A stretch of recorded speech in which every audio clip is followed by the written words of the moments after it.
जय राम कृष्ण सर।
ఎంసెట్ లో ఇప్పుడు ఫస్ట్ ఫేజ్ లో సీట్ వచ్చింది నాకు. ఫీ పేమెంట్ చేసి కన్ఫర్మ్ చేసుకున్నా. అదే సెకండ్ ఫేజ్ లో ఇప్పుడు ఆప్షన్ పెట్టుకుంటే ఒకవేళ సీట్ దాంట్లో రాకపోతే ఫస్ట్ ఫేజ్ లో కన్ఫర్మ్ అయి ఉంటుందా? ఉండదు, అది క్యాన్సిల్ అయిపోతుంది. ఒకవేళ రాకపోతే సెకండ్ ఫేజ్ లో సీట్ రాకపోతే నువ్వు ఏదైనా ఒక ఆప్షన్స్ కానీ 2 ఆప్షన్స్ పెట్టుకున్నావు, ఒకటే పెట్టుకున్నావు. అప్పుడు వస్తే నువ్వు ఫీజు కట్టినావు ఫస్ట్ దానికి. కట్టినా, కాలేజ్ ఫీజు కట్టినా 1200 కట్టినా.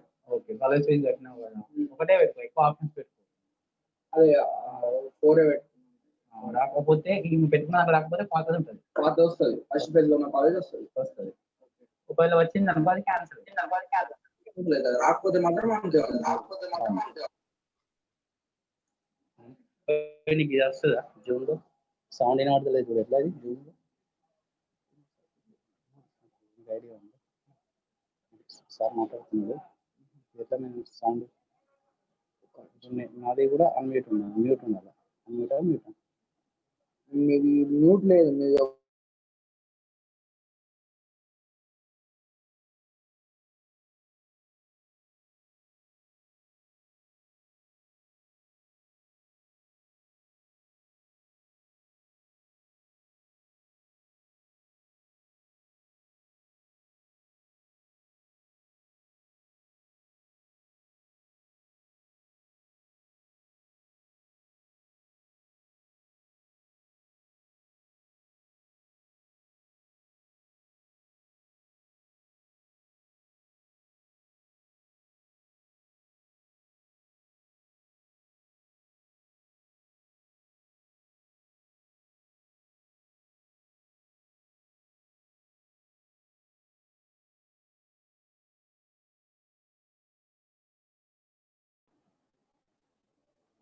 You are using device audio.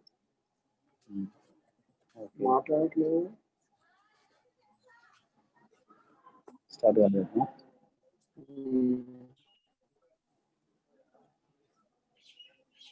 Start. మన ఇది ప్రోగ్రామ్ ఓకే ఉంది. ఓకే, అంతా ఓకే. అక్కడ నుంచి మాట్లాడితే స్టార్ట్ చేయొచ్చు ఇక్కడ. అయితే ఒకవేళ తక్కువ కాలేజ్లో వచ్చినా, అంటే ఫీజు తక్కువ కాలేజ్లో వచ్చినా మనీ రిఫండ్ అవుతాం. తక్కువ కాలేజ్లో వచ్చినా అంటే తక్కువ ఫీజు ఉన్న కాలేజ్లో వస్తే మనీ రిఫండ్ అవుతాం. 60,000 కట్టినా సార్. అవును, కట్టినా బాబు. అయితే దానికన్నా తక్కువ కాలేజ్లో వచ్చింది రియంబర్స్మెంట్ పోను. దానికన్నా ఒక 40,000 కాలేజ్లో వచ్చింది. 48,000 ఒకసారి రెండోసారి ఫీజు రిఫండ్ అయితే ట్రాన్స్ఫర్ అయితే అవుతుంది కదా సార్. ఒక చిన్న మాట సార్, నేను ఫస్ట్ ఫేజ్లో పెట్టుకున్నా, సెకండ్ ఫేజ్లో పెట్టుకున్నా, అది ఉంటుందా ఉండదా? అయితే మరి నాకు ఫీజు తక్కువ వాళ్ళు వస్తే ఫీజు రిఫండ్ అవుతుంది. అయిపోయిందా? ఫామ్ వచ్చింది, ROC ఫామ్ ఇచ్చిందా? ఏది ఉందా? ఇప్పుడు ఏం చేయాలి? నువ్వు ఆప్షన్స్ పెట్టుకోవాలి.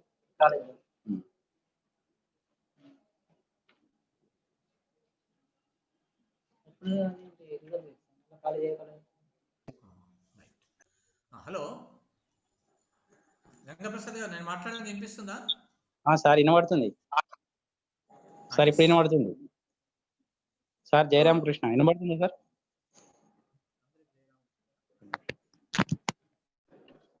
సో ఇది ఫస్ట్ కాబట్టి వినబడుతుందా? ఒక 2 నిమిషాలు ఇప్పుడు వినబడుతుందా? ఎస్ వినిపిస్తుంది సార్. వినబడుతుందా sir? Okay sir, okay. So ఇంటర్నెట్లో వెళ్ళి ఆప్షన్స్ పెట్టుకో. Okay sir. ఒక హాఫ్ మినిట్ జస్ట్ ఒకరొకరు ఇంటరాక్ట్ కండి. ఓకే, ఒక్కొక్కరు ఫస్ట్ టైం కాబట్టి తర్వాత మనం ప్రొసీడ్ అవుదాం.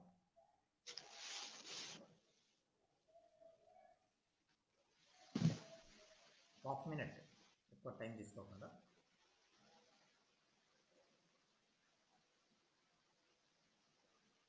సో ఏ విషయాలు మనం డిస్కస్ చేస్తే బాగుంటుంది సత్సంగంలో? ఏ టాపిక్, ఏ సబ్జెక్టు మనకు యూస్ఫుల్గా ఉంటుంది? సో అది ఒకసారి మాట్లాడండి. గంగప్రసాద్ గారు. సార్ జయరామ్ కృష్ణ, నేనే మాట్లాడాను sir first. Sir Jayaram Krishna.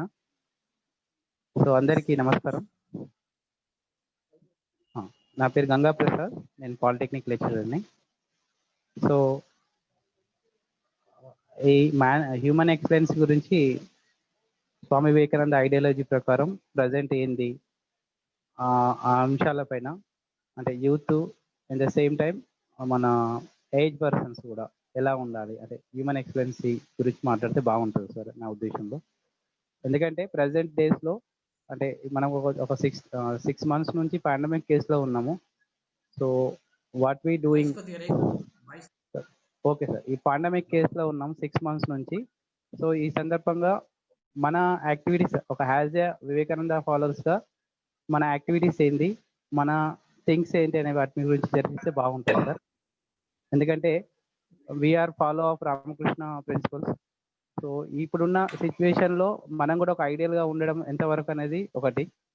రెండవది ఏంటంటే, సో ఇంకా వివేకానంద ఐడియాలజీ ప్రజెంట్ సిచ్యువేషన్లో ఇండియా పైన, మన యూత్ మన పైన ఇంకా ఎంతవరకు మనం ఇన్ఫ్లుయెన్స్ చేయగలుగుతాము, సో ఎంతవరకు భగవాన్ శ్రీరామకృష్ణ యొక్క బోధనల్ని ఆచరణలో పెట్టగలుగుతాము. సో ఈ వీటిపైన కొద్దిగా చేస్తే బాగుంటుంది సార్. ఇది నా పర్సనల్ అభిప్రాయం. Thank you. నెక్స్ట్ ఇంకా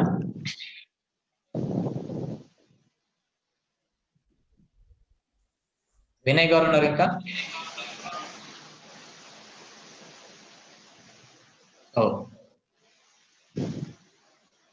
సార్ మాట్లాడండి వినయ్ గారు. అన్మ్యూట్ చేసుకొని వస్తారు, మాట్లాడండి.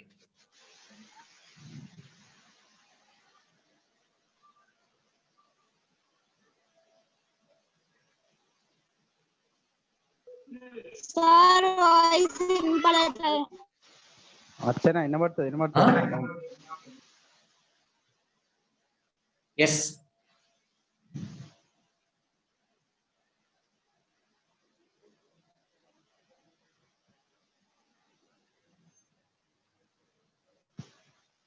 హలో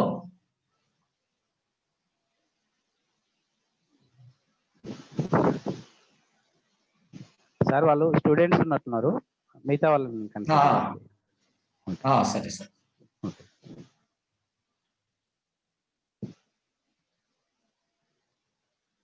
ఇంకా మన వాళ్ళు ఎవరైనా?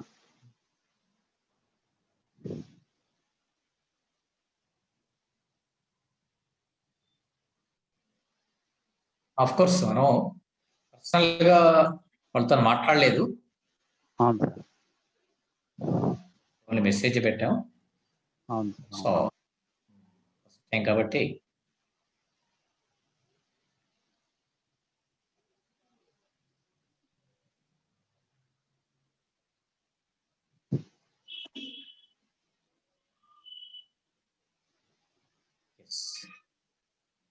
So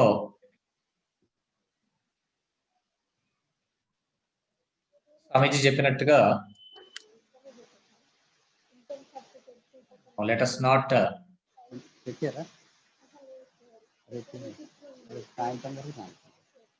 try for big plans. స్లోగా స్టడీగా మనం ప్రొసీడ్ కావాలి.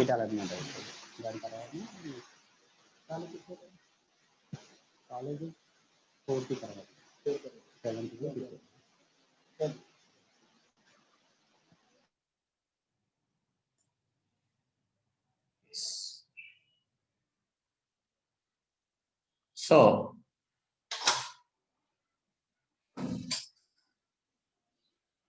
మనం పర్సనల్గా అందరితో మాట్లాడలేదు, ఆల్ ఆఫ్ సడన్ గా అనుకున్నాం కాబట్టి జస్ట్ మెసేజ్ పంపాము కొందరికి. So let us hope in next సత్సంగంలో మనం జేపీ సార్ వాళ్ళు కూడా జాయిన్ అవుతారు నెక్స్ట్ సండే. అప్పటికి మనం ఎక్కువ జాయిన్ చేయడానికి ప్రయత్నించాం. సో ఇప్పుడున్నటువంటి కోర్స్ సిచ్యువేషన్, ఈ పాండమిక్ సిచ్యువేషన్, ఇందులో మనం ఎన్నో రకాలైనటువంటి ఛాలెంజెస్ని ఫేస్ చేసాము, చేస్తున్నాం కూడా, ఫ్యూచర్లో కూడా చేయాల్సిన అవసరం కూడా ఉంది. సో ఈ సిచ్యువేషన్లో ఆఫ్ కోర్స్ స్వామీజీ మన ఎక్సలెన్స్ గురించి మీరు అడిగారు. As a admirer or follower of Swamiji మనం ఏం చేయాలి, సో వీటన్నిటి గురించి మాట్లాడాల్సిన అవసరం కూడా ఉంది. బట్ మీన్ వైల్ మనం ఏదైనా సమాజంలో మంచి చేయాలి అనుకుంటే, గొప్ప పనులు చేయాలి అనుకుంటే, మనం అందరం కూడా కొన్ని క్వాలిటీస్ కలిగి ఉండాలి. బ్యాలెన్స్డ్ నేచర్ కలిగి ఉండాలి, ఎమోషనల్గా బ్యాలెన్స్ ఉండగలగాలి. అట్లా లేకుంటే ఏమవుతుంది అంటే, శాస్త్రాల్లో చెప్పబడ్డటువంటి విషయాలన్నిటి కూడా మనం రాంగ్ ఇంటర్ప్రిట్ చేసే అవకాశం ఉంటుంది. సో ఈ మండేన్ లైఫ్లో కావచ్చు, స్పిరిచువల్ లైఫ్లో కావచ్చు, రెండు కూడా మనం తప్పుదో పట్టేటువంటి అవకాశాలు ఈ రెండిట్లో ఉంటాయి. అంటే జనరల్గా మండేన్ లైఫ్లో ఒక రాజసము ఎక్కువగా ఉంటుంది, సాత్వికం, ఇవన్నీ క్వాలిటీస్ మనం చూస్తూ ఉంటాం కూడా. రాజసం కొద్దిగా ఎక్కువగా ఉంటుంది. స్పిరిచువల్ పాత్రలోకి వచ్చిన తర్వాత కూడా తప్పుదో వెళ్ళేటువంటి అవకాశాలు చాలా ఉంటాయి. కారణం ఏమిటంటే, మనం ఒక మంచి మార్గంలో ఉన్నాం, ఇతరుల కంటే ఒక ఉన్నత స్థితిలో మనం ఉన్నాం, మిగతా వాళ్ళందరూ కూడా జీవితాలని పాడు చేసుకుంటున్నారు, మేము ఒక మంచి జీవితం గడుపుతున్నాం, ఉన్నతమైనటువంటి జీవితాన్ని గడుపుతున్నాం మేము అనేటువంటి ఒక అహంకారం వచ్చేస్తుంది. ఇది సాత్విక అహంకారం అంటారు. ఇది కూడా మంచిది కాదు. అంటే మనం ఎంత ఎదుగుతూ ఉంటే అంత ఒదిగి ఉండాల్సిన అవసరం ఏర్పడుతుంది, ఉండాలి కూడా. That is the mark of spiritual growth. దాన్ని మనం అది ఏ స్టేజ్లో మనం ఉండగలుగుతాము అని అంటే, ఒక అనలిటికల్ బ్యాలెన్స్ మాదిరిగా మనం మారుతాం. అంటే that is the mark of our spiritual growth. So analytical balance science students అందరికి తెలుసు, సున్నితపు త్రాసు అంటారు. దాని పేరే సున్నితపు త్రాసు, వెరీ సెన్సిటివ్. దాన్ని ఒక బాక్స్లో పెడతారు ఆ బ్యాలెన్స్ని. తర్వాత మనం వే చేసేప్పుడు కూడా ఏదైనా దాన్ని వే చేయాలనుకుంటే దాని డోర్ క్లోజ్ చేయాల్సి ఉంటుంది. అట్లా అంతేకాకుండా దాంట్లో ఉపయోగించేటువంటి మనం మిల్లీగ్రామ్స్లో ఉంటాయి, 0.5 మిల్లీగ్రామ్ ఆర్ 1 మిల్లీగ్రామ్, అట్లాంటి వాటిని మనం కొలిసేటువంటి కొలవడానికి ఉపయోగించేటువంటి అవి ఆ బరువులను తూచేవి మనం చేతితో తాకడానికి వీల్లేదు. చేతులతోని తాకూడదు. మరి దేంతో యూజ్ చేస్తారంటే ఒక ఫోర్సిప్ను ఉపయోగిస్తారు. ఫోర్సిప్ అంటే శ్రావణం అంటారు, అది చిన్నగా ఉంటుంది. ఆ శ్రావణం కూడా ఒక బాక్స్లో పెడతారు. దాన్ని శుభ్రం చేయాలి. మొట్టమొదట శుభ్రంగా చేసి ఆ ఫోర్సిప్తోని మనం ఆ వేయిని 5 మిల్లీగ్రామ్ కావచ్చు, 1/2 మిల్లీగ్రామ్ కావచ్చు, 12 మిల్లీగ్రామ్, దాన్ని ఆ సున్నిత త్రాసు ఒకవైపు మనం దేన్నైతే కొలవాలనుకుంటున్నాం ఇంకో ప్యాన్ పైన వేస్తాం కదా, అది ఎంత జాగ్రత్త వేయాలి అంటే చేతితో తాకడానికి వీలేదు, దాన్ని శుభ్రం చేయాలి. అందులో వేసిన తర్వాత మళ్ళీ తలుపులు మూసేసేయాలి. మామూలుగా మనం బయట ఏదైనా కూరగాయలు కానీ ఇంకేదైనా వాటిని వేట్ చేసేటప్పుడు జస్ట్ ఓపెన్గా వెయిట్ చేస్తారు. కానీ దీని విషయంలో బాక్స్ మొత్తం క్లోజ్ చేస్తారు. దాని కారణం ఏమిటంటే, ఇప్పుడు ఇన్ని ప్రికాషన్స్ ఎందుకు తీసుకుంటారు అంటే కొలతలో తేడా వస్తుందని. డోరు చుట్టూ గ్లాస్ ఉంటుంది, ఒకవైపు ఓపెన్ ఉంటుంది, దాన్ని కూడా క్లోజ్ చేస్తాం. క్లోజ్ చేయకుంటే ఏమవుతుంది, కొద్దిగా ఓపెన్ చేసినప్పుడు కూడా ఆ గాలి, ఆ ఎయిర్ ద్వారా, ఎయిర్ హ్యాస్ ప్రెషర్ మనకు తెలుసు, ఆ గాలి ద్వారా కూడా ఆ బరువులో తేడా వస్తుంది, ఆ మిల్లీగ్రాములలో. అది కూడా రాకుండా ఉండాలంటే దాన్ని క్లోజ్ చేస్తారు.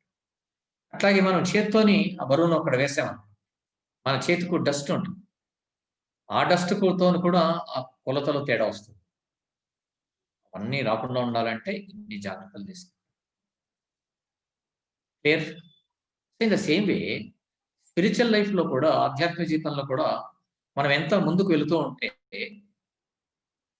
అంత సెన్సిటివిటీ పెరగాలి. Sensitivity in the sense not week గా ఉండడం. రంగనాథన్ గారు చెప్పినట్టుగా మైమోస్ ఆఫ్ పిడికా ప్లాంట్ మాదిరిగా టచ్ మీ నాట్ ప్లాంట్, ఇట్లా ముడితే అది ముడుచుకుపోతుంది, ప్రతిదానికి భయపడడం, డిప్రెషన్లోకి వెళ్ళిపోవడం, బాధపడము, అన్నిటికీ చెలించిపోవడం, అది కాదు. ఇక సెన్సిటివ్నెస్ ఇన్ ద సెన్స్ మనం ఈ స్పిరిచువల్ గా ఎదుగుతున్నప్పుడు ప్రతి పాయింట్, ప్రతి విషయంని మనం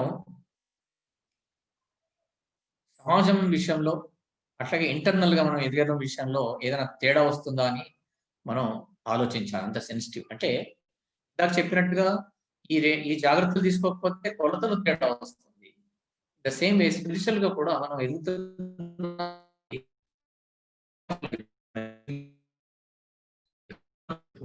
కావచ్చు, ఆఫీస్ కావచ్చు, ఇంకెక్కడ కావచ్చు, అక్కడ మన నడవడిక, మన ప్రవర్తన, మన ఆలోచన, మన జీవన విధానంలో కూడా ఏమాత్రం ఇబ్బంది కలగకుండా, తేడా రాకుండా ఉండాలి అని అంటే మనం అంత జాగ్రత్తగా ఉండాలి.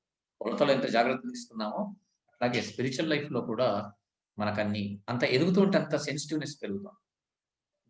దాని రిజల్ట్ ఏంటంటే సెల్ఫ్ డిసిప్లిన్ అంటాం. సో స్వామీజీ ఏం చెప్తాడు అంటే, ఒక వ్యక్తి ఔన్నత్యాన్ని మనం ఎట్లా గుర్తుపట్టాలి అని అంటే, అతను అందరిలో ఉన్నప్పుడు, ఏకాంతంగా ఉన్నప్పటికీ కూడా అతని ప్రవర్తనలో, ఆలోచనలో ఏ తేడా లేకుండా ఉంటే అప్పుడు అతను ఎదిగినటువంటి వ్యక్తి అంటాం. అంటే సమూహంలో ఉన్నప్పుడు, అందరిలో ఉన్నప్పుడు డిసిప్లిన్గా ఉంటాం. వాడు కానిస్టేబుల్ ఉన్నప్పుడు, లేక సీసీ కెమెరా ఉన్నప్పుడు ట్రాఫిక్ రూల్స్, అక్కడ ఎవరో ఉన్నారు మనం అబ్జర్వ్ చేస్తున్నారు, లేక సీసీ కెమెరా అబ్జర్వ్ చేస్తుంది అని అన్నప్పుడు మనం చాలా జాగ్రత్తగా ఉంటాం.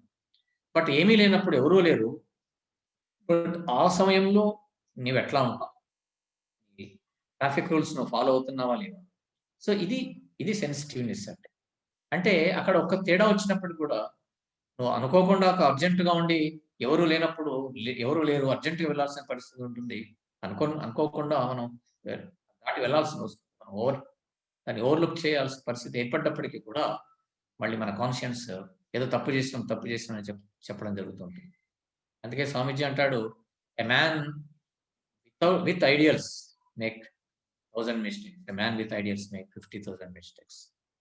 ఐడియల్స్ లేకపోతే, ఆదర్శం లేకపోతే అడుగడుగునా అప్లై చేస్తుంటాం, మిస్టేక్సే ఉంటాయి, ప్రతి విషయంలో జరుగుతుంటాయి.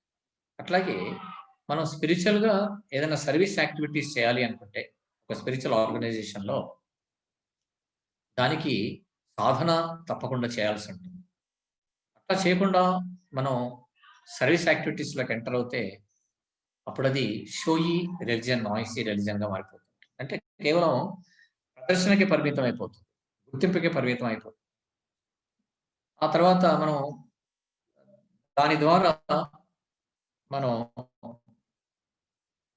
బయట ప్రపంచానికి మనం గుర్తింపు పొందేటువంటి వ్యక్తిగా ఎదగాలనేటువంటి ఆలోచనలు మనకు వస్తాయి. అంటే ఎంత సైలెంట్ గా, ఎంత సిన్సియర్ గా, ఎంత డిసిప్లిన్ గా, అన్నోన్ గా మనం చేస్తూ ఉంటే అంత స్పిరిచువల్ గా మనం ఎదుగుతాం. అప్పుడు ఏమవుతుంది అని అంటే మనలో, మన ఆలోచనలో ఈ సాత్విక అహంకారం కూడా మనలో ఉండదు. అందుకని ఈ కర్మయోగం గొప్పదైన మట్టికి మంచిదైనప్పటికీ కూడా ఇందులో అక్కడ కర్తృత్వ భావం ఒకటి పెరుగుతూ ఉంటుంది. అది మనం అవాయిడ్ చేసుకోవాలి. కర్తృత్వ భావం అంటే నేను చేస్తున్నాను, నా వల్ల జరుగుతుంది అనేటువంటి ఒక భావన ఏర్పడుతుంది. సో అది ఉన్నప్పుడు ఏమవుతుందంటే మళ్ళీ అటాచ్మెంట్ పెరుగుతుంది.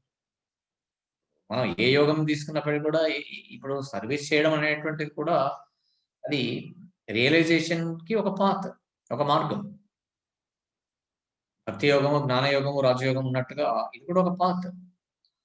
సో ఈ పాత్ ని మనం ఎందుకు సెలెక్ట్ చేసుకున్నాము అని అంటే ఇది మనను నుంచి బయటకు తీసుకురావాలి.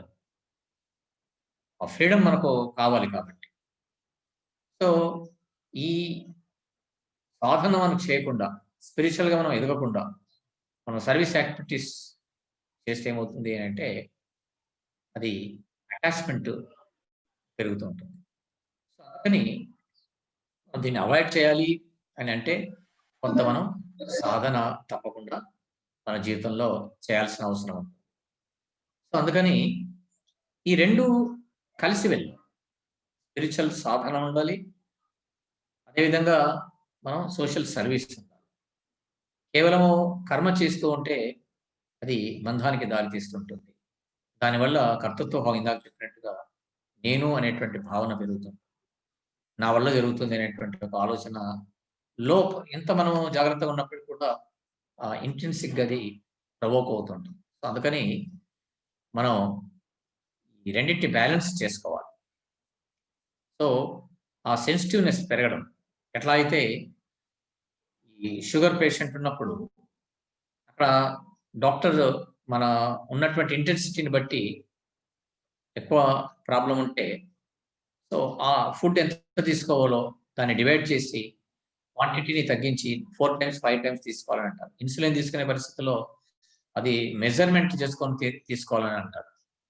సో ఇక్కడ అందులో మనం కొంత తేడా వస్తే అందులో కొద్దిగా తేడా వచ్చినా కూడా మన హెల్త్ పైన దాని ఇంపాక్ట్ ఉంటుంది. అలాగే ఈ స్పిరిచువల్ లైఫ్‌లో కూడా సర్వీస్ అని అంటే అది ఒక కత్తి మీద సాము లాంటిది. మెడిటేషన్ ఎంత అద్భుతమైనటువంటిదో ఆ మెడిటేషన్‌లో కూడా మనం సక్సెస్ కావాలి అంటే చాలా చాలా జాగ్రత్తలు తీసుకోవాల్సిన అవసరం ఉంటుంది. అన్నిటిని మనం దృష్టిలో పెట్టుకోవాల్సిన అవసరం ఉంటుంది. సక్సెస్ కావాలంటే ఫుడ్ ఒకటి మనం యుక్తాహార విహారస్య అంటాం. దాన్ని కంట్రోల్ చేయాలి. అలాగే డే టు డే లైఫ్‌లో మనకున్నటువంటి రిలేషన్స్‌ని కూడా చాలా బ్యాలెన్స్ చేసుకోవాలి. అది లేకుంటే దాని ప్రభావం మళ్ళీ మెడిటేషన్ పైన ఉంటుంది. అంతే ఇన్ ద సేమ్ వే ఈ కర్మలో సర్వీస్ యాక్టివిటీస్‌లో కూడా మనం అంత జాగ్రత్తగా ఉండాలి. సో ఇది సర్వీస్ ఎందుకోసం చేయాలి అంటే మనం ఎవరికో సర్వీస్ చేస్తున్నట్టు కాదు. అది మనకు మనమే సర్వీస్ చేసుకున్నట్టు. అసలు మనకు మనమే సేవ చేసుకున్నట్టు. ఇందులో గొప్పతనం ఏమి లేదు. మనం చేయాల్సింది అసలు నిజానికి ఏమీ లేదు. మనం ఎందుకోసం చేయాలి అంటే మనల్ని మనం ఉద్ధరించుకోవడానికి, మన మనస్సును ప్యూర్ చేయడానికి, మన హృదయాన్ని ప్యూర్ చేసుకోవడానికి మనం సర్వీస్ చేస్తున్నాం తప్ప మనం ఎవరికో హెల్ప్ చేస్తున్నాము, సహాయం చేస్తున్నాము, వాళ్ళని ఉద్ధరిస్తున్నాం అనేటువంటి ప్రశ్న మన జీవితంలో ఉండడానికి వీల్లేదు. సో మనం ఏమిటి అంటే అది ఈ ప్రకృతిలో, ఈ భగవంతుని సృష్టిలో మనం నిమిత్త మాత్రం నిజానికి. అంటే ఒక యాంగిల్‌లో ఎనఫ్ స్ట్రెంగ్త్, కెపాసిటీ, పవర్ మనలో ఉంది. కానీ దాన్ని ట్యాప్ చేసేటువంటి దాన్ని ఉపయోగించుకోవడం చాలా ఇంపార్టెంట్. ఉదాహరణకి సైంటిస్టులు ఉంటారు, చాలా డాక్టర్లు ఉన్నారు, మంచి డాక్టర్లు ఉంటారు, లేక మంచి సైంటిస్టులు ఉంటారు, మంచి టీచర్లు ఉంటారు. ఎవరైనప్పటికీ కూడా ఒక ఆర్గనైజేషన్‌లో కావచ్చు, ఒక వ్యవస్థలో కావచ్చు. వాళ్ళను ఒక వ్యవస్థలో ఉన్నప్పుడు ఉపయోగించుకోవడం చాలా ఇంపార్టెంట్. అతను గుర్తించడము, ఆయన సర్వీసెస్ ఉపయోగించడానికి మనం కావాల్సినటువంటి సపోర్ట్ ఇవ్వడం అది ఎంత ఇంపార్టెంట్. అది ఎంత ఇస్తుంటే వాళ్ళు ఇంకెక్కువ సర్వీస్ చేయగలుగుతారు. అట్లా కాకుండా ఉంటే కొంత లిమిటెడ్‌గా సర్వీస్ చేయగలుగుతారు. కానీ ఒక ఆర్గనైజేషన్‌కి అటాచ్ చేయగలుగుతారు. అటాచ్ అయినప్పుడు ఆ ఆర్గనైజేషన్‌తో అటాచ్ అయినప్పుడు ఆయన సర్వీసెస్ మల్టిప్లై అవుతాయి. ఇక్కడ ఆయన కెపాసిటీ ఉంటుంది. అసలు ఆ డాక్టరే సర్వీస్ చేయాల్సి ఉంటుంది. మిగతా ఆర్గనైజేషన్ చేయదు. కానీ ఆర్గనైజేషన్‌తో అటాచ్ అయినప్పుడు ఏమవుతుంది అంటే స్ట్రెంగ్త్ పెరుగుతుంది, పవర్ పెరుగుతుంది. ఒక పర్పస్ ఉంటుంది. అక్కడ ఒక గోల్ ఏర్పడుతుంది. అప్పుడేమైతుంది ఎప్పుడైతే ఒక పర్పస్, ఒక గోల్ ఉన్నదో ఒక విశాలమైనటువంటి భావాలు ఏర్పడతాయి. విశాలమైనటువంటి హృదయం ఏర్పడుతుంది. అంతకుముందు అట్లా కాకుండా ప్రైవేట్‌గా ప్రాక్టీస్ చేసి, ప్రైవేట్‌లో కూడా సర్వీస్ చేసిన వాళ్ళు చాలా మంది ఉన్నారు. చాలా మంది అద్భుతంగా సేవలు చేస్తున్నారు ఇప్పటికి కూడా. అన్నోన్‌గా చేసేవాళ్ళు కూడా చాలా ఉన్నారు. బట్ వాళ్ళు లిమిటెడ్‌గానే ఉంటుంది. ఎప్పుడైతే అసోసియేట్ అవుతారో ఒక సంస్థకు గాని ఇంకెవరితో అప్పుడేమవుతుందంటే ఆ పవర్ మల్టిప్లై. సో ఈ హోల్ యూనివర్స్‌ని ఆర్గనైజ్ చేసేటువంటి ఒక పవర్ పరమాత్మ, ఒక భగవంతుడు, మన ఇష్ట దైవం.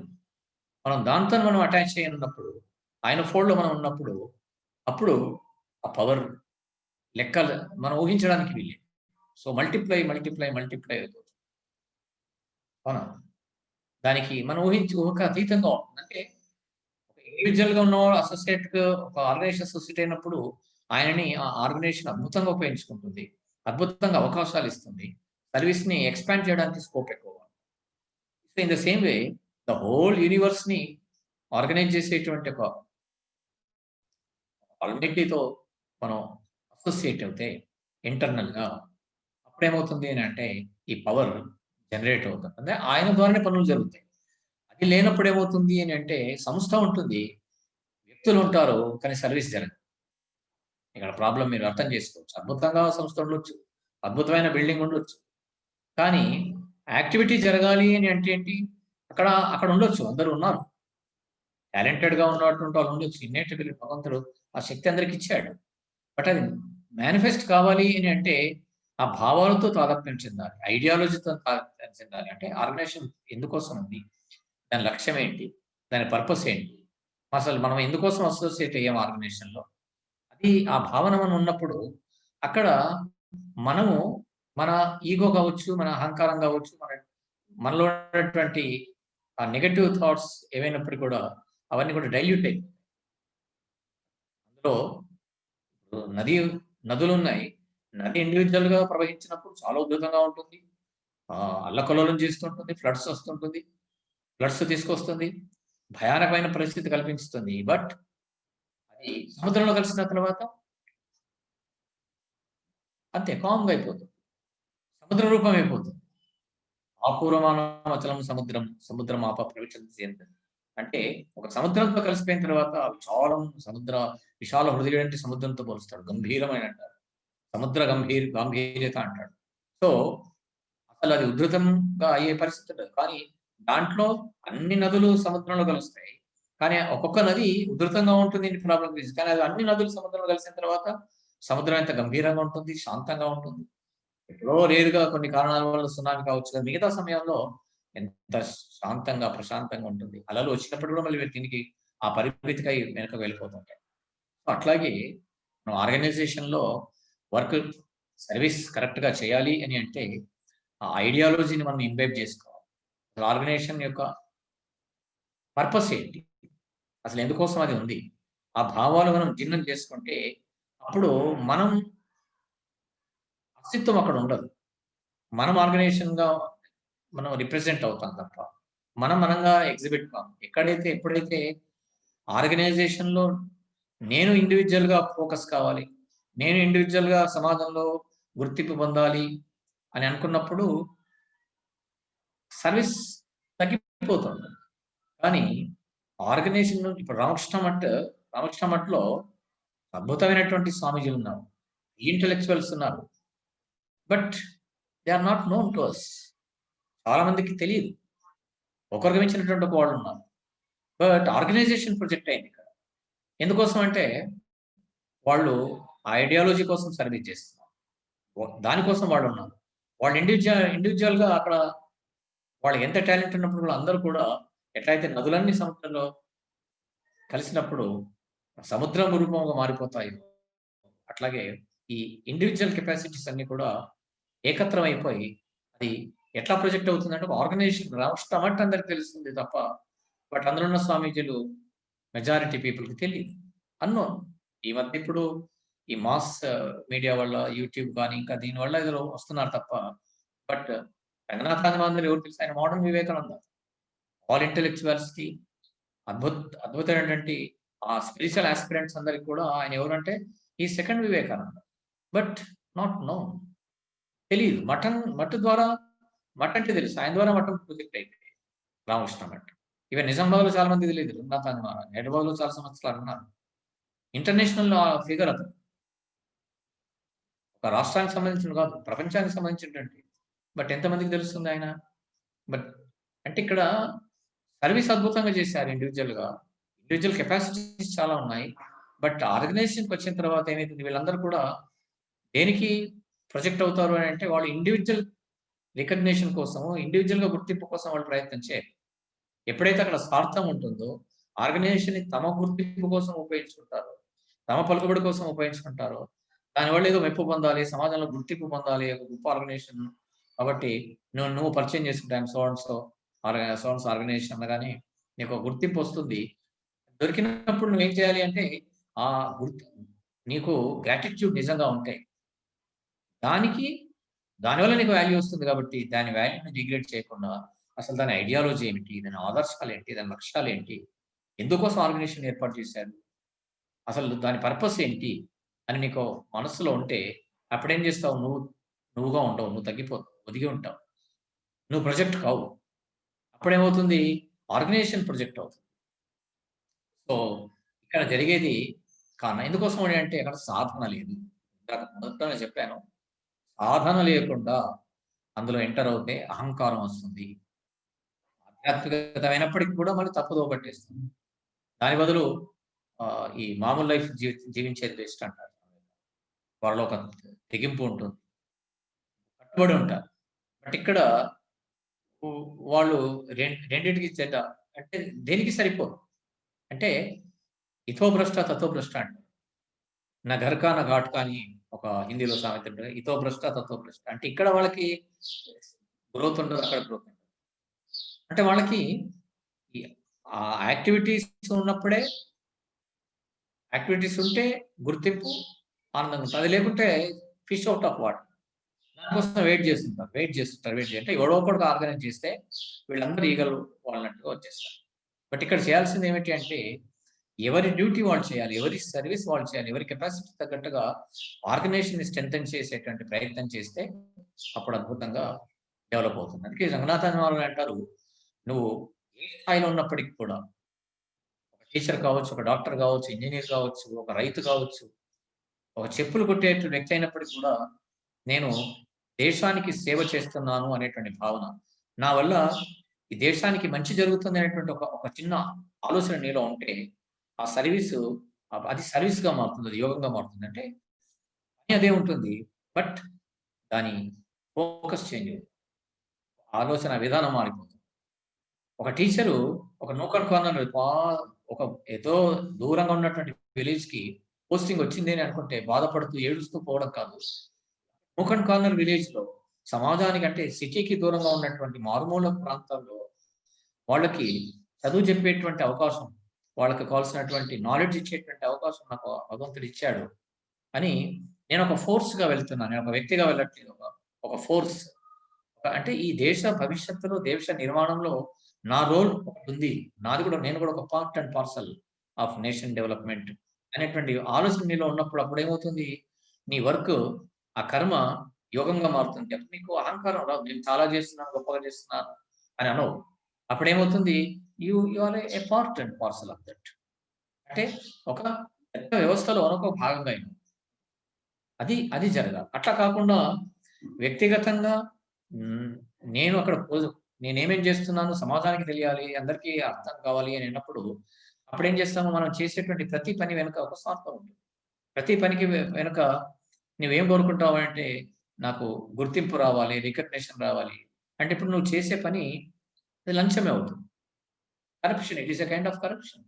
నీ పని ద్వారా నువ్వు గుర్తింపు పొందుతున్నావు, 10 మంది మెప్పు కోసం ప్రయత్నం చేస్తున్నావు అంటే అప్పుడు అది రాంగ్. అక్కడ నువ్వు ఎదగవు, నీకు నిజమైనటువంటి ఆనందం లభించదు, నిజమైన తృప్తి లభిస్తే నువ్వు ఏర్పాటు చేస్తున్న ఆర్గనైజేషన్కి నువ్వు రోజు వెళ్తావు. నువ్వు వెళ్ళట్లేదు అంటే యు ఆర్ నాట్ డెరివింగ్ హ్యాపీనెస్. అంటే అక్కడ 2 కారణాలు ఉండొచ్చు. సహజంగా నువ్వు ఎందుకు వెళ్ళట్లేదు, దానికి అసోసియేట్ అయినప్పటికీ కూడా నువ్వు ఒక పదవిలో ఉండొచ్చు, ఇంకేదైనా ఉండొచ్చు, దానికి ఒక కమిటీ కావచ్చు, ఇంకేదైనా ఉండొచ్చు. So why don't you go there? రోజు హోటల్లో కలిసేవాళ్ళు, ప్రతిరోజు అలవాటు ఉన్న వాళ్ళు హోటల్లో కంపల్సరీ సాయంత్రం కలుస్తారు. అదొక ఆనందం వాళ్ళకి. అక్కడ చిట్ చాట్ చేస్తుంటారు, రకరకాల విషయాలు మాట్లాడతారు, అది లాగుతుంది మనసు. అక్కడికి వెళ్ళాలి నీకు అక్కడ రావట్లేదు అని అంటే అర్థం ఏంటి, యు ఆర్ నాట్ డెరివింగ్ హ్యాపీనెస్. ఎందుకోసం అంటే నీకు వ్యక్తిగతంగా గుర్తింపు అక్కడ రావట్లేదు. వ్యక్తిగతంగా గుర్తింపు రావాలి అంటే ఏంటి, ఎప్పుడు వస్తుంది, నువ్వు ఫోటోలో నీ పేరు రావాలి, లేకుంటే వీడియోలో నీ పేరు రావాలి అనేటువంటి భావన ఉండాలి. అంటే ఆర్గనైజేషన్ ద్వారా నీకు పేరు రావాలని అనుకుంటావు. మరి రావాలి అని అంటే యాక్టివిటీస్ కావాలి కదా. మరి యాక్టివిటీస్ చేయాలి అంటే ఎవరు చేయాలి? ఎవడో చేస్తే నీకు పేరు ఎట్లా రావాలని ఎందుకు కోరుకుంటావు? ఇక్కడ ప్రాబ్లం స్టార్ట్. ఎవడో ఒకడు పని చేస్తే, హార్డ్ వర్క్ చేస్తే, అక్కడ కార్యక్రమం ఏర్పాటు చేస్తే అప్పుడు మీడియా వస్తుంది కాబట్టి నువ్వు వెళ్తా అంటావు. కానీ అక్కడికి నువ్వు వెళ్తావు, ఆర్గనైజేషన్ ఎందుకు వస్తుంది, అక్కడ నీ రోల్ ఏంటి, ఆ ఆర్గనైజేషన్ స్ట్రెంథెన్ చేయడానికి నువ్వేం చేస్తావు, ఆ ఐడియాలజీ ఏంటి అసలు, అక్కడ ఉన్నటువంటి సర్వీస్ యాక్టివిటీస్ ఏంటి, ఆ సర్వీస్లో నీ రోల్ ఏంటి, నువ్వు ఎంత చేయగలుగుతావు, అన్నోన్గా రికగ్నేషన్ లేనప్పటికీ కూడా, నేను గుర్తించే వాళ్ళు లేనప్పటికీ కూడా, అది అప్పుడు మాత్రమే నిజమైనటువంటి సర్వీస్ మనం చేయగలుగుతాం. నిజానికి సర్వీస్ చేయలేకపోవడం కారణం ఏమిటంటే ఇక్కడ ఇన్ కేస్ ఆఫ్ మీరు రామకృష్ణ మఠంలో ఆలోచించి చూస్తే ఎవరి పని వాళ్ళు సిన్సియర్గా చేస్తారు, సీరియస్గా చేస్తారు. అక్కడ ఇండివిజువల్గా గుర్తింపు ఏముండదు. రంగనాథాని మహారాజుకి మొట్టమొదట అతనికి first Indira Gandhi national integration award ఆయనకి ఇచ్చారు, ఫస్ట్ అవార్డు. సో ఆయన రిజెక్ట్ చేశారు మొట్టమొదటి, నాకు కాదు, నేను ఇది ఆర్గనైజేషను ఇండివిజువల్గా తీసుకోవడానికి వీల్లేదు. సో వాళ్ళందరూ పదే పదే కోరుతూ ఉంటే 2 కారణాలు కూడా ఆయన చెప్తారు.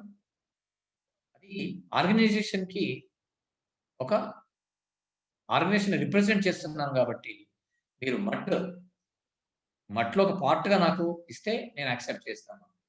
సో అప్పుడు యాక్సెప్ట్ చేశారు. అంటే ఇప్పుడు ఆయన ఆర్గనైజేషన్ ప్రొజెక్ట్ చేశారు, నాకు ఇండివిజువల్ కాదు. ఆయన చెప్పాడు ఏంటంటే ఆర్గనైజేషన్ లేకుంటే నేను లేను, మఠం ద్వారా నాకు రికగ్నేషన్ ఉంది తప్ప నా ద్వారా కాదు కదా. అక్కడ ఉంటేనే ఆర్గనైజేషన్ ఉంది కాబట్టి నేను అక్కడ నా డివినిటీని మేనిఫెస్ట్ చేయడానికి నాకు స్కోప్ అక్కడ దొరికింది.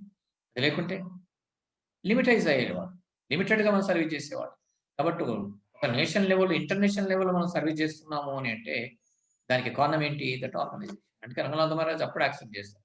ఆ వచ్చిన అమౌంట్ కూడా on the same day receive చేసుకున్న రోజే డిక్లేర్ చేశారు, this goes to the poor people. ఎందుకోసం అయితే ఆర్గనైజేషన్ ఉందో వాళ్ళకి డబ్బులు వెళ్ళిపోతుందని ఆయన అనౌన్స్ చేశారు.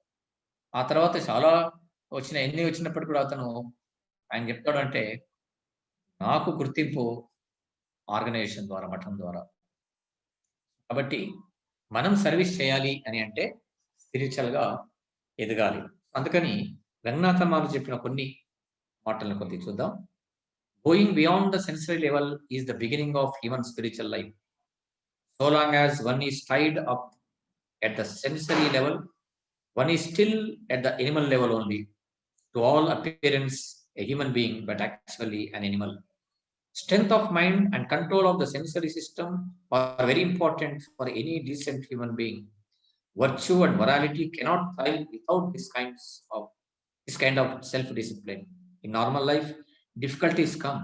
If you can bear a little, probably things would be better a little later. When you swim in the ocean, the waves come and buffet you, dash against you. So when the waves come, duck underneath. As it goes away, you come up again. That is the way to deal with the waves. They come and they go. They are not always there. So you can always have the capacity developed to swim against the waves by this method. So, ఇక్కడ చాలా అద్భుతంగా చెప్తున్నారు స్వామి. మనం స్పిరిచువల్గా ఎదగాలి అని అంటే, develop కావాలి అంటే మొట్టమొదట మనకు కావాల్సింది ఏంటి, go beyond the sensory level. వేద పారగై అని అంటారు, వేదాలని కూడా దాటి వెళ్ళమని అంటారు. త్రైగుణ్య విషయ వేద నిస్త్రైగుణ్య భవార్జున అంటారు. ఈ వేదాలు 3 గుణాల గురించి చెప్తుంది, గుణాతీతంగా వెళ్ళాలి అంటే. స్పిరిచువల్గా ఎదగడం అంటే beyond the sensory level. Sensory level అంటే ఈ సెన్స్ ఆర్గాన్స్ కి దాటి వెళ్ళాలి, మైండ్ని మనం కంట్రోల్ చేయగలగాలి. అంతేకాకుండా స్ట్రాంగ్ మైండ్ కలిగి ఉండాలి. రంగనాథ గారు ఒక ఎగ్జాంపుల్ ఇస్తున్నాడు. మనం నదిలో స్విమ్ చేసినప్పుడు, సముద్రంలో కొందరు స్విమ్ చేసే వాళ్ళు కూడా ఉంటారు. స్విమ్ చేసాము అని అన్నప్పుడు అక్కడ వేవ్స్ రాకుండా నేను ప్రయాణం ఈత కొట్టాలి అంటే కుదరదు. ఆ వేవ్స్ వచ్చినప్పుడు ఏం చేయమంటున్నారు స్వామి, యు డక్.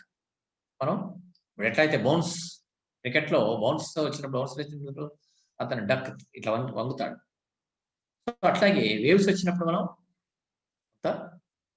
తగ్గాలి, వేవ్స్ అయిన తర్వాత మనం ఎదగాలి. అంటే ఇది అంటే జీవితంలో కూడా, ఆధ్యాత్మిక జీవితంలో కావచ్చు, లౌకిక జీవితంలో కావచ్చు, ఈ వేవ్స్ అనేటువంటి అంటే కష్టాలు, నష్టాలు, ప్రాబ్లమ్స్ వస్తూ ఉంటాయి.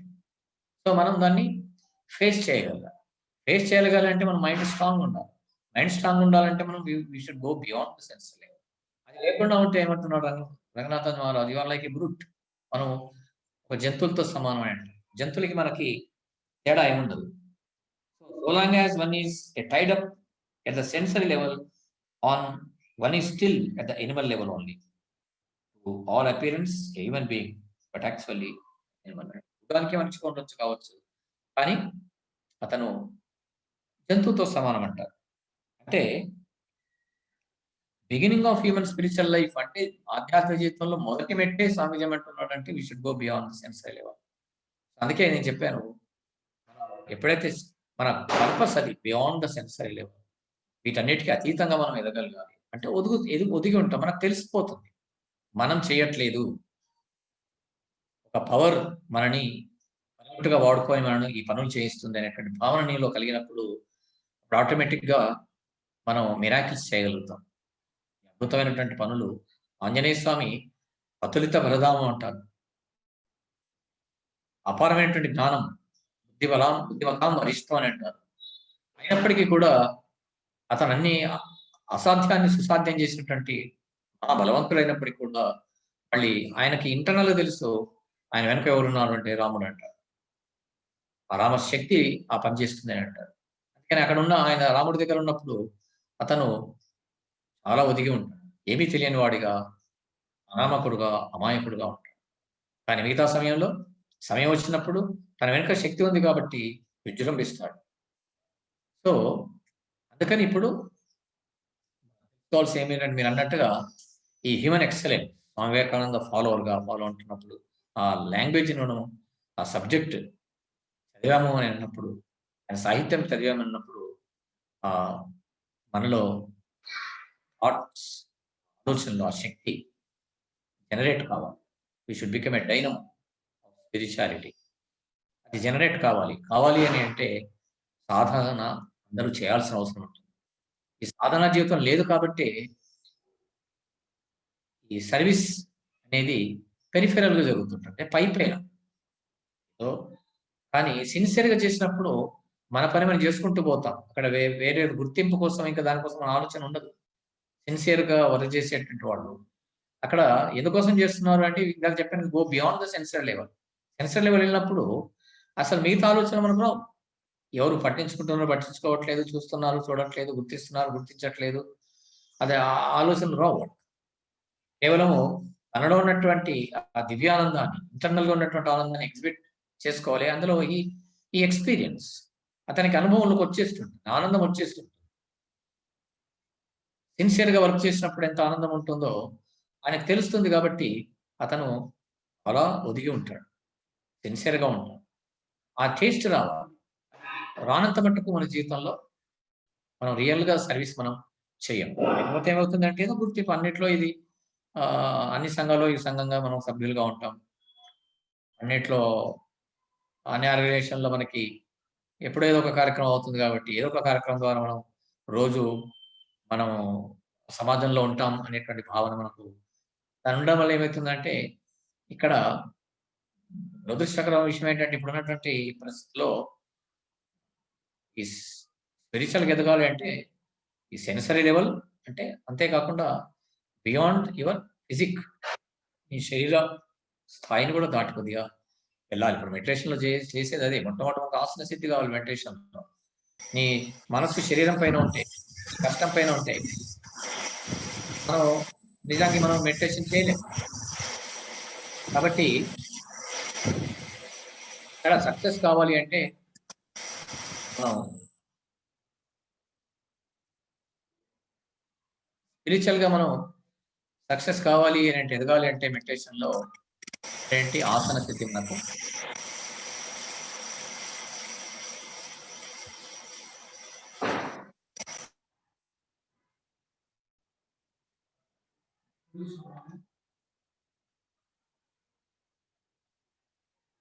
సో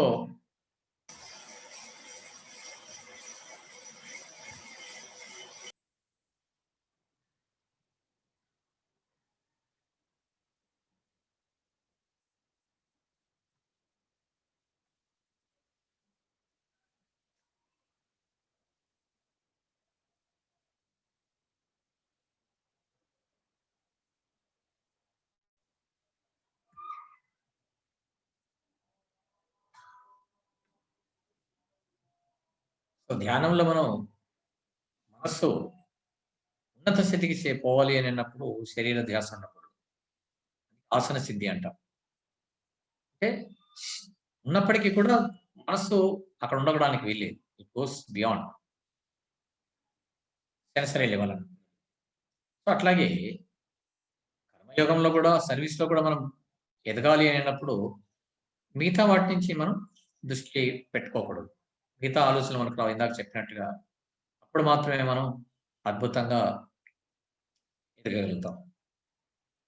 సో ఇది మీరు అడిగిన దానికి బ్రీఫ్గా ఎక్స్ప్లెనేషన్. సో డౌట్స్ కానీ క్వశ్చన్ ఆన్సర్స్ ఉంటే అడగచ్చు.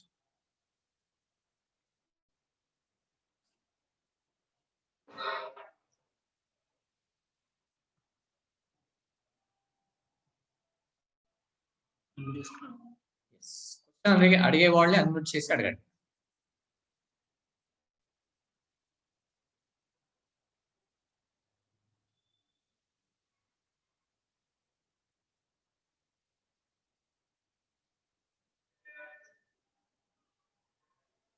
ఎస్ గంగాప్రసాద్ గారు ఉన్నారా?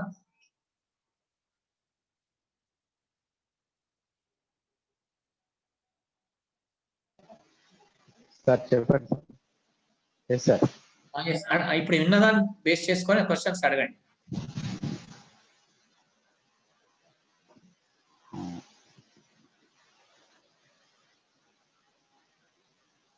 సార్ ఒకటి ఇన్నర్ డిసిప్లిన్ గురించి కొద్దిగా చెప్పండి సార్. ఇన్నర్ డిసిప్లిన్ అంటే ఇప్పుడు ఎక్స్టర్నల్ డిసిప్లిన్ అనేది మనకు కొన్ని అంటే సహజంగా మనం కొన్ని చేస్తే వస్తాయి కదా సార్. ఫర్ ఎగ్జాంపుల్ ఆడడం, స్పోర్ట్స్ కానీ ఇవి.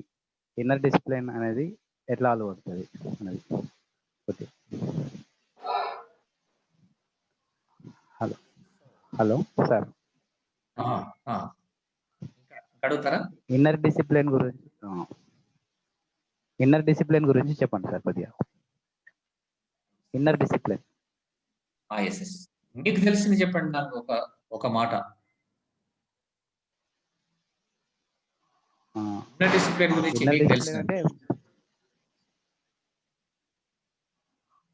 అంటే డిస్టర్బ్ కాకుండా ఉండడం ఒకటి, అంటే బయట ఎంత ఫోకస్ వచ్చినా. సో అందులో ఇంకోటి ఏంటంటే ఫోకస్డ్ మైండ్. అంటే ఒక వర్డ్ స్వామీజీ చెప్తారు సార్, అంటే concentrated mind means not heavy mind, it is a pure mind, simple మైండే. అంటే కాన్సన్ట్రేట్ మైండ్ అంటే చాలా మంది ఏం చేస్తాం అనుకుంటారంటే దాంట్లో అంటే స్ట్రెస్ ఉన్న మైండ్, అంటే స్ట్రెస్ చేసుకోవాలి ప్రతిదీ ఇట్లా ఫోర్స్ కాకుండా డిస్టర్బెన్స్ ని దూరం చేసుకుని సింపుల్ థింగే ఈజ్ ఎ కాన్సన్ట్రేటెడ్. అంటే మైండ్ లో ఎలాంటి ఆలోచన లేకుండా ఒక ఫోకస్ మీద ఒక సింగిల్ కాన్సన్ట్రేషన్, సింగిల్ వేలో ఉన్న మైండ్ ని కాన్సన్ట్రేట్ మైండ్ అని చెప్తారు. అదొకటి. రెండవది ఏంటంటే ఇన్నర్ మైండ్ లో మన స్ట్రెంగ్త్, అంటే మనకున్న ఇన్నర్ క్యారెక్టర్, అంటే దాన్ని ఏమంటారు సార్, అంటే మనం చూస్తున్న అంటే ప్యూరిటీ, ఇన్నర్ ప్యూరిటీ అనమాట. ఇప్పుడు మనం ఏ విషయాన్ని ఎట్లా గ్రహిస్తున్నాం దాని నుంచి అన్నది. అంటే ఇప్పుడు ప్రతిదానికి ఒక నెగిటివ్ ఉంటుంది, పాజిటివ్ ఉంటుంది. సో మ్యాక్సిమం దాన్ని ఎంతవరకు మనము అది అక్కడ ఉన్నా కానీ ఎంతవరకు దాన్ని పాజిటివ్గా తీసుకోవచ్చు. సో వీలైనంత వరకు ఎంతవరకు దాన్ని ఉపయోగించు. ఇది సార్.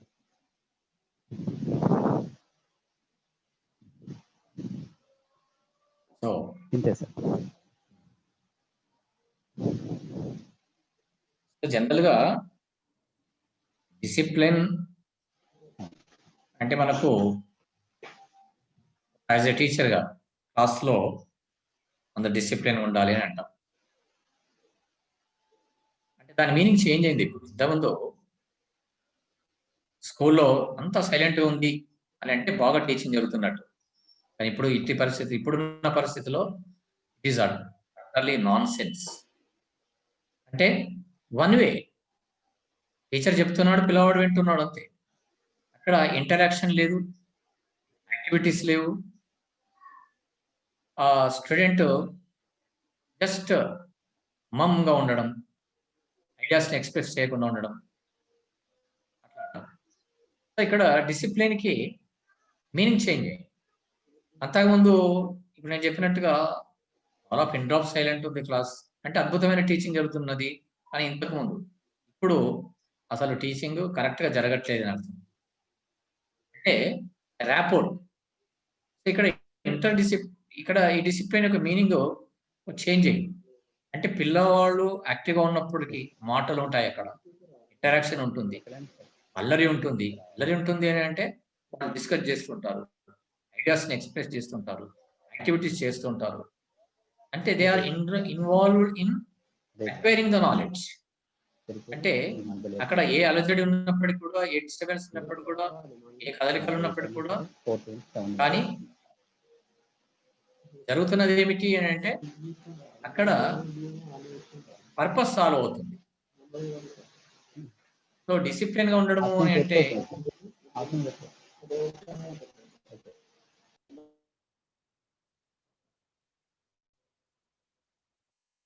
ఇక్కడ డిసిప్లిన్ గా ఉండడము అని అంటే మాట్లాడకుండా, సైలెంట్గా, సిన్సియర్గా, చలనం లేకుండా, ఎదురు మాట్లాడకుండా, అది కాదు. ఇన్నర్ డిసిప్లిన్ అని అంటే ఇంటర్నల్గా ఎన్ని రకాలైనటువంటి ఒడిదుడుకులు ఉన్నప్పటికీ కూడా సైలెంట్గా ఉన్నాడు అని అంటే అర్థం ఏంటి? ఒక వ్యక్తి, మీరు ఒక ఉన్మాది ఉంటాడు, అతను చాలా కామ్గా కనిపిస్తాడు, కానీ ఏ టైంలో అటాక్ చేస్తాడో మనం ఊహించాం. అంటే ఇంటర్నల్గా అతనిలో కొన్ని థాట్స్, కొన్ని ఆలోచనలు జరుగుతూ ఉంటాయి. మనం దాడి చేసేటువంటి పవర్ మనకు సైలెంట్ కనిపించవచ్చు, బట్ ఆల్ ఆఫ్ సడన్ అతను అటాక్ చేస్తాడు. అక్కడ దాని డిసిప్లిన్ అనం. కానీ స్పిరిచువల్గా మనం ఇన్నర్గా డిసిప్లిన్లో అంటే ఇంటర్నల్గా ఎన్నో రకాలైనటువంటి ఆలోచనలు వస్తుంటాయి. సమాజంలో ఎట్లయితే ఒక ఉన్మాది ఉన్న ఫలంగా ఒకటిసారి అటాక్ చేస్తాడో, అట్లాగే ఇన్నర్ డిసిప్లిన్ ఉన్నటువంటి వ్యక్తి లోపల అతనిలో కదలికలు ఉంటాయి, చలనం ఉంటుంది, ఆలోచన యొక్క ప్రభంజనం ఉంటుంది. ఆ డిసిప్లిన్ దేనికోసం అంటే ఇప్పుడు సునామీ వస్తే అందరినీ తీసుకెళ్ళిపోతుంది, విపరీత నష్టం కలుగుతుంది. కానీ స్వామి వివేకానంద ఏ హరికేన్ మాంక్ అన్నాడు. ఆధ్యాత్మిక జంజా మారుతాం అన్నాడు. మామూలుగా హరికేన్ ఎట్లా ఉంటుంది? ఉధృతంగా ఉంటుంది, రేకుల్ని తీసుకెళ్తుంటుంది, అప్రూట్ చేసేస్తుంది, పెద్ద పెద్ద చెట్లను పడేస్తుంది, ఇళ్లను పడేస్తుంది. కానీ Swami Vivekananda is a hurricane monk of India, ఆధ్యాత్మిక జంజా మారుతం. అంటే ఆ ఉధృతి ఎట్లా ఉంటుంది అని అంటే అందరినీ ప్రభావితం చేసేట్టుగా, అందరినీ ఉన్ముఖంగా చేసేట్టుగా, ఉన్నత స్థితి చేరేట్టుగా ఉంటుంది. ఇక్కడ ఇంటర్నల్ డిసిప్లిన్ అని అంటే, ఇన్నర్ డిసిప్లిన్ అని అంటే కామ్గా ఉండడము ఎక్స్టర్నల్గా, బట్ ఇంటర్నల్గా అతనిలో ఎన్నో రకాలైనటువంటి భావనలు, ఆలోచనలు అవన్నీ కలుగుతూ ఉంటాయి. ఇందాక నేను చెప్పినట్టుగా యోగస్య ప్రథమం ద్వారం వాగ్నిరోధం అంటారు. నువ్వు ఆధ్యాత్మికంగా ఎదగడానికి మొట్టమొదటి అంటే వాగ్నిరోధం, వాక్ని కంట్రోల్ చేయడం. అంటే అతను మౌనంగా ఉన్నాడు అంటే ఇట్ డజంట్ మీన్ దట్ మౌనంగా ఉన్నాడు అని అంటే ఇంటర్నల్గా అతనిలో అపారమైనటువంటి ఆలోచనలు కలుగుతాయి. ఒక డాక్టర్ ఉన్నాడు అని అంటే ఆపరేషన్ చేయడానికి ముందు ఒక హాఫ్ అన్ అవర్ ముందు అతను సైలెంట్గా ఉన్నాడు.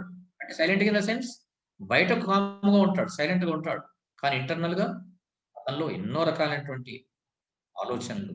దేనికోసము అంటే ఆ వ్యక్తికి మంచి చేయాలి, ప్రాణాన్ని కాపాడాలి అనేటువంటి ఆ భావాలు కలుగుతుంటాయి. సో అట్లాంటి ఒక మంచి డాక్టర్ అప్పుడు ఏం చేస్తాడు? అతను డబ్బులు ఎక్కువ ఇచ్చాడా, తక్కువ ఇచ్చాడా, అమౌంట్ కట్టాడా లేదా అని ఆలోచించాడు. మనం కాపాడమే లక్ష్యంగా ఉంటుంది. ఎంత మెరుగైనటువంటి సేవ చేయాలి అనేటువంటి భావన కలిగి ఉంటుంది. అప్పుడేమవుతుంది? ఆటోమేటిక్గా అతను తన నుంచి తాను తనలో నుంచి అతనికి ప్రవోకింగ్ ఆలోచనలు వస్తాయి. మంచి చేయాలి, మంచి చేయాలి, మంచి చేయాలి అనేటువంటి భావన. అవునా? అక్కడ ఇంటర్నల్ గా జరిగిన తర్వాత ఏమవుతుంది? మనకి సారీ అని రావచ్చు ఆయన, దాన్ని ఎవడేమన్నాడు, లోపల ఏం జరుగుతుందో కూడా మనం ఎవరు మనకు తెలియదు. కానీ ఇంటర్నల్ డిసిప్లిన్ అంటే ఆ వ్యక్తి ఏం చేస్తాడు? అక్కడ ఎవరూ లేనప్పటికీ కూడా తన అంతరాత్మ ప్రబోధం ఉంటుంది, అంతరాత్మ చూస్తూ ఉంటుంది. కాబట్టి అందరూ ఉన్నప్పుడు కన్నా ఎక్కువ జాగ్రత్తగా ఉంటాడు. కారణం ఏమిటంటే దట్ ఈస్ స్పిరిచువల్ డిసిప్లిన్, ఇంటర్నల్గా వచ్చేటువంటి డిసిప్లిన్. ఆ డిసిప్లిన్ ఎంత ఉంటుంది? More value. డబ్బుతో ప్రమేయం ఉండదు, రికగ్నిషన్తో ప్రమేయం ఉండదు.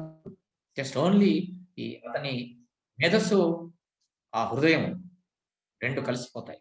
ఆ హృదయము పరిణతి చెందుతుంది. ఆ హృదయము అతనిలో మంచి హృదయం వచ్చేస్తుంటుంది. వచ్చినప్పుడు ఏమవుతుంది? ఆ నాలెడ్జ్ కంప్లీట్గా ఆ పేషెంట్ని సర్వ్ చేయడానికి మ్యాక్సిమం అతను ఉపయోగిస్తుంది. కానీ మిగతా సమయంలో అది అట్టాభావం లేనప్పుడు ఏదైనా కావచ్చు కాక అని అనొచ్చు, ఈజీగా తీసుకోవచ్చు. కానీ అక్కడ ఈ patient as if his own brother or own sister, own father, own mother అనేటువంటి భావన అప్పుడు కలిగినప్పుడు ఏమవుతుంది? అప్పుడు అది ఇంట్రిన్సిక్ డిసిప్లిన్. మిగతాది ఎక్స్టర్నల్ డిసిప్లిన్. ఎవరో సీసీ కెమెరా ఉంటే మనం అబ్జర్వ్ చేసే వాళ్ళు ఉన్నారు, మనం ఏం చేసే చూసే వాళ్ళు ఉన్నారు, ఇంకా అవన్నీ కంట్రోల్ చేస్తుంది. బట్ ఇంటర్నల్ గా డిసిప్లిన్ ఉన్నప్పుడు ఏమవుతుంది అంటే, కంట్రోల్ ఎవరు చేస్తారు? You are the your own control. నిన్ను ఎవరు కంట్రోల్ చేయాలి అంటే నువ్వు పశువుతో సమానం. అవుతుంది కదా. నువ్వు మనిషివి కానప్పుడు, నువ్వు మనిషిగా ఎదగడానికి మనిషిగా నువ్వు ప్రవర్తించలేనప్పుడు ఇంకో మనిషి నిన్ను సపోర్ట్ చేస్తాడు. ఈరోజు దురదృష్టం ఏంటంటే మనిషి కన్నా ఒక సీసీ కెమెరా నిన్ను కంట్రోల్ చేస్తుంది. ఒక మనిషిని డిసిప్లిన్ గా ఉంచడానికి కోసం ఒక సీసీ కెమెరా అంటే you are the worst human being. ఇక్కడ ఎవరు కంట్రోల్ చేయాలి నిన్ను? స్వామి. ఎందుకంటే రఘునాథం అంటారు, స్వామి అంటే నాకు నేనే మాస్టర్ని. నాకు ఎవరు మాస్టర్? ఎవరు కంట్రోల్ చేయాలి? No nobody should control. నన్ను నేనే కంట్రోల్ చేసుకుంటాను. అప్పుడు దాన్ని ఇన్నర్ డిసిప్లిన్ అంటారు. అప్పుడు అసలు ఏ పోలీస్ కూడా మనకు అవసరం లేదు. నిజానికి స్పిరిచువల్ ఆర్గనైజేషన్లో ఒక కార్యక్రమాలు జరుగుతుంటే ఎక్కడో అక్కడక్కడ నేమ్స్ ఎక్కి 2-3 పోలీసులు ఉంటారు. కానీ మిగతా కార్యక్రమాలు 100 మంది పోలీసులు కావాలి. ఎస్, మరి అక్కడిక్కడ తేడా ఏమిటి? అక్కడ వచ్చిన వాళ్ళకి ఇక్కడ వచ్చిన వాళ్ళు తేడా ఏమిటి? వీళ్ళే అక్కడ ఉంటారు సగం మంది. కానీ అక్కడ తేడా అక్కడ ఎక్కడుంది? ఇక్కడికి వచ్చేప్పటికీ ఆటోమేటిక్గా ఒక డిసిప్లిన్ ఇన్నర్గా ఒకటి వచ్చేసింది. అంటే ఆ వ్యక్తి ఎవరైతే ఉన్నారో ఆయన యొక్క ప్రభావం, ఆ వైబ్రేషన్స్ అక్కడ పనిచేస్తాయి. కాబట్టి ఆటోమేటిక్గా డిసిప్లిన్ అవుతుంది. రామకృష్ణ మఠ్ చూడొచ్చు, టెంపుల్కి వెళ్ళాము అని అంటే ఆ పైన స్టెప్స్ ఎక్కుతూ ఉన్నప్పుడే మన ఆలోచనలు చాలా కామ్ అవుతాయి. ఆ టెంపుల్ ఎంటర్ అయిన తర్వాత అసలు మనం మాట్లాడితేనే మనకు సిగ్గు అనిపిస్తుంది. ఇతరులకు డిస్టర్బ్ చేస్తున్నామేమో భావన కలుగుతాం. కారణం ఏమిటి? అక్కడ అట్మాస్ఫియర్ అట్లా క్రియేట్ చేయబడ్డది. అక్కడ ఏది సీసీ కెమెరా ఉండరు, అక్కడ కర్ర పట్టుకునేవాడు ఉండరు. బట్ న్యాచురల్గా అక్కడ డిసిప్లిన్ అంటే ఇన్నర్ డిసిప్లిన్ స్టార్ట్ అవుతుంది. ఆటోమేటిక్గా అక్కడ మనం కామ్గా క్వైట్గా ఉంటాం. అంటే అక్కడ సెరెనిటీని మనం కాపాడాలనేటువంటి ఆలోచన మనకి ఇంటర్నల్గా వచ్చేస్తుంది, సెల్ఫ్ డిసిప్లిన్. అట్లా కాకుండా మిగతా చోట్ల మీరు చూడొచ్చు, ప్రసాదం విషయంలో మిగతా టెంపుల్స్లో ఎట్లా ఉంటారు, బస్ ఎక్కే విషయంలో ఎట్లా ఉంటారు, చాలా తేడా కనిపిస్తుంది. అక్కడ సెల్ఫ్ డిసిప్లిన్ లేదు. నీ రోల్ వచ్చేంత మటుకు అక్కడ వెయిట్ చేయాలి. కానీ తెలుసు అది. కానీ అందరూ పైన పడతారు, ఒకరిపైన పడతారు. తర్వాత ఇంకో బస్సు వస్తుంది తెలుసు. అక్కడ సెల్ఫ్ డిసిప్లిన్ ఉంటే ఏం చేస్తాడు? డిస్టెన్స్ కీప్ చేస్తాడు, మెయింటైన్ చేస్తాడు. సో ఇది అన్నిట్లో రిఫ్లెక్ట్ అవుతుంది.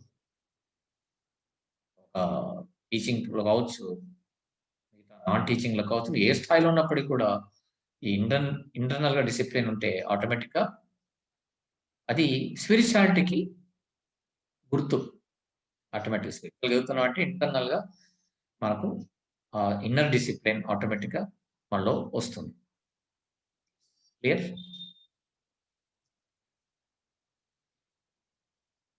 కిరణ్ గారు మాట్లాడండి, అన్మ్యూట్ చేసి మాట్లాడండి. హలో సార్, వినొస్తుందా? వినిపిస్తుంది. సార్ బాగానే సార్. సార్ అదే చాలా బాగుంది సార్ ఇది ప్రోగ్రామ్. విన్నదానిపైన ఏదన్నా సందేహం కానీ డౌట్ కానీ ఇంకా క్లారిటీ మీరు వస్తే.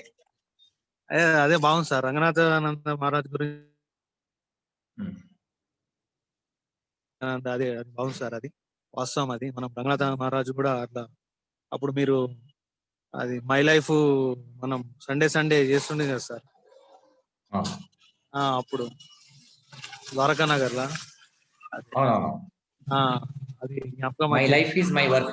My life my is my life is work. My work. అదే దాన్ని చర్చించేవాళ్ళం. చర్చించే వాళ్ళం సండే సండే. అదే రంగనాథ్ మహారాజు బుక్ అది దానిపైన. నేను కూడా ఒక బుక్ అది రంగనాథ్ మహారాజుది మన హైదరాబాద్ మాట వెళ్ళినప్పుడు నేను తీసుకున్నాను. అందులో చాలా ఉన్నాయి. రంగనాథ్ మహారాజు పాకిస్తాన్ లో మన పార్టీషన్ అయ్యేటప్పుడు విభజన జరిగింది. Pakistan India Yes. అందరూ ఆయన్ని ఏరోప్లేన్ లో ఇంకా వేరే వెహికల్ రమ్మని అంటే ఆయన అవును సార్. లేదు లేదు అందరితో పాటు నడుచుకుంటూ వస్తాడు. వచ్చేసరికి ఇక్కడ ఆయన 50% తగ్గిపోతాడు. బలహీనంగా అయిపోతారు. సరైన తిండి లేదు, నిద్ర లేదు. అందరితో పాటు నేను నడుచుకుంటూ వస్తాడు. వచ్చిన తర్వాత అప్పుడు సర్వేపల్లి రాధాకృష్ణ చెప్తారు, ఇది అసలు ఈ మన ప్రపంచానికి అవసరము, ఆయన చాలా కాపాడాలి మనం అని. అప్పుడే మఠాన్ని అక్కడి నుంచి మీరు ఎంత తొందరగా వస్తే అంత బాగా, స్వామీజీ అక్కడ ఉండడానికి లేదు. ఇక్కడ వచ్చిన తర్వాత హాస్పిటల్లో జాయిన్ అవుతారు. మళ్ళీ మొదటి స్థితికి వస్తారు ఆయన. That was the inner discipline. అక్కడ ఆయనకి ఎవరు అబ్జెక్షన్ చేయరు. ఏరోప్లేన్ హెలికాప్టర్ లో రావచ్చు, ఇంకా వెహికల్ మీద రావచ్చు, బట్ అందరితో పాటు నేను నడుచుకుంటూ వస్తాను, అందరిలో నేను ఒకరిని అని అట్లా నడుచుకుంటూ వచ్చాడు. ఆయన ఆల్మోస్ట్ చాలా బలహీనంగా మారిపోయాడు. వెయిట్ దాదాపుగా 35-37 అయిందట ఆయన బరువు. అట్లా బలహీనంగా మారిపోయాడు Ranganathan. That is inner discipline. Okay sir, బాగుంది సార్. ప్రతిసారి సరే సార్, ఉంటా.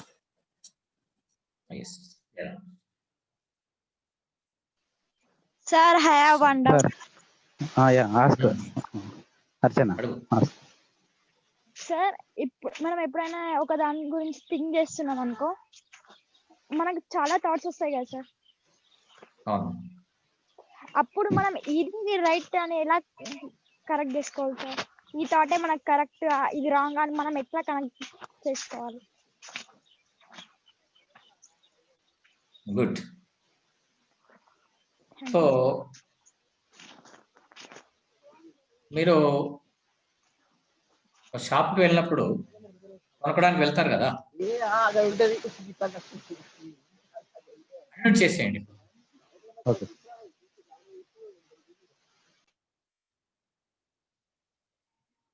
సో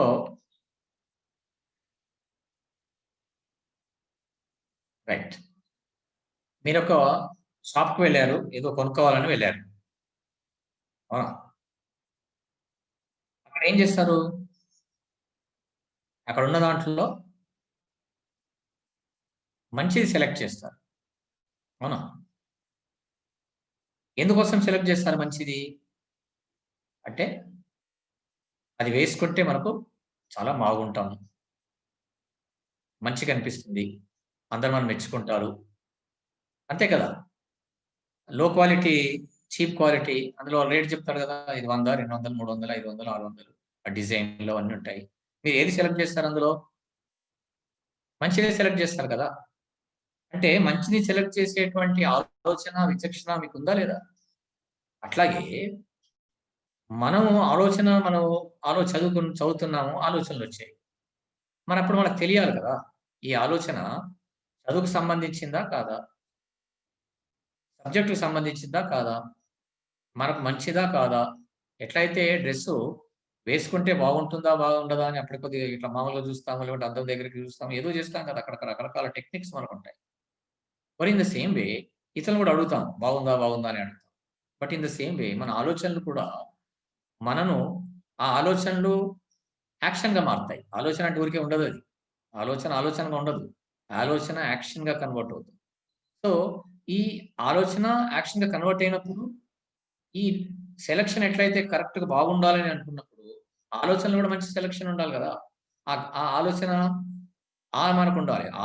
మంచి ఆలోచన చేయాలనే ఆలోచన మనకు రావాలి. అది రావాలి అంటే ఏం కావాలి? మనకు డిస్క్రిమినేటింగ్ పవర్ అంటారు, విచక్షణ జ్ఞానం అంటారు. సో ఆ విచక్షణ జ్ఞానం మనిషికి ఉంది, జంతువుకు లేదు.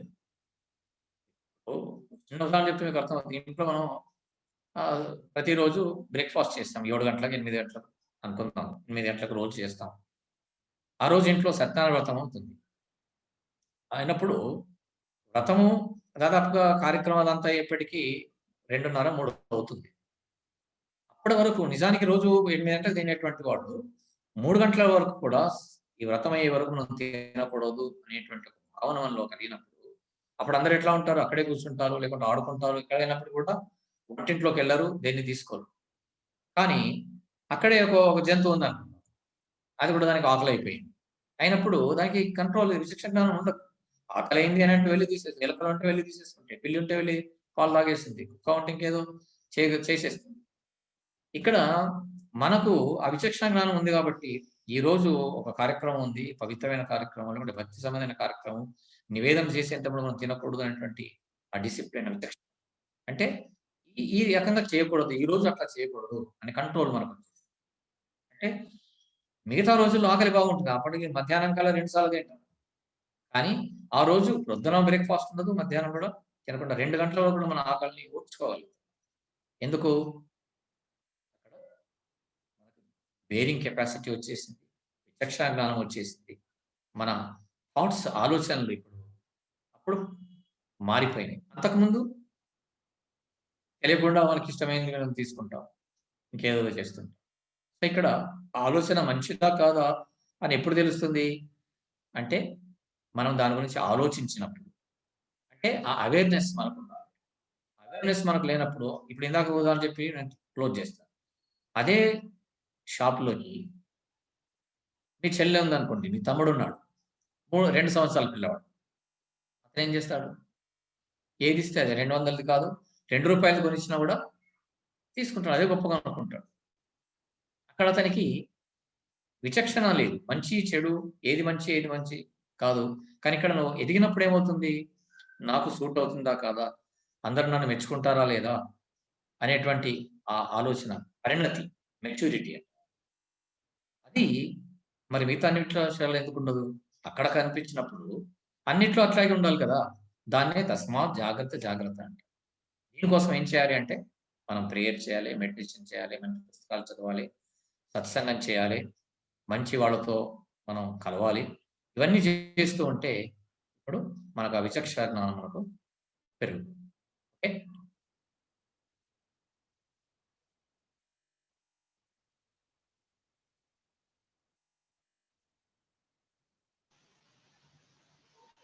సార్ హలో రైట్ సార్, బాగుంది, చాలా బాగుంది. ఇది కంటిన్యూ చేద్దాం sir, every week compulsory. Next అంటే బిఫోర్ కొన్ని టాపిక్స్ ని చూస్ చేసుకుందాం సార్, అంటే మనకు కొంచెం వాటి మీద చేయొచ్చు. ఇంకా వీలైనంత మటుకు ఇంకా మన వాళ్ళందరినీ కొంచెం చేస్తూ ఉంటే చేయొచ్చు. సరే సార్, మనం పర్సనల్ ఎవరితో మాట్లాడలేదు, ఓన్లీ మెసేజ్ ఇచ్చాము. ఓకే సార్, జస్ట్ ఇది స్టార్టింగ్ బాగుంది సార్, చాలా బాగుంది. ఇంకా సార్ ఏం లేవు కదా? ఏం లేదు అడగాల్సింది ఏం లేదు సార్.